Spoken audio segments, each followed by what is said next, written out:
Let's start. Today we will see how to create a choice chip in Flutter Android. Let's see the main.dart file. First, we import this Dart package. Then, we create the stateless widget called myApp in the main function. This is the myApp stateless widget. We create a material app and apply a theme in the build function. The home attribute is set to a stateful widget called myHomePage.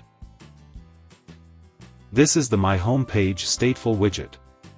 Here we create a state object of this stateful widget, whose name is _myHomePageState.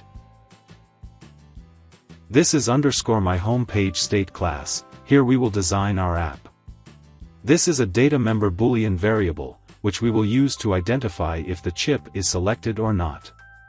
In the build function, we have a scaffold widget upon which we will build other widgets.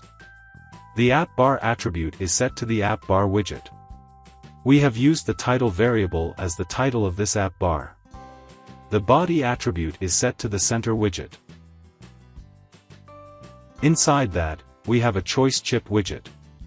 Here we set the various attributes of the choice chip, like label, elevation, press elevation, background color, padding, etc. The selected attribute is set to our Boolean variable called isSelected. When a choice chip is clicked, this onSelected function gets called. Here we alter the value of the Boolean variable. Also, we show a snack bar. Then, we set various other attributes like selected color, checkmark color, etc.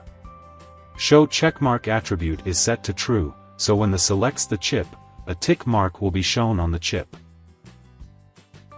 Then, we set the shape attribute. Let's run the app. As you can see, when I select the chip, a tick mark is shown on the chip. So that's it. That's how you can show a choice chip in Flutter Android. Thank you.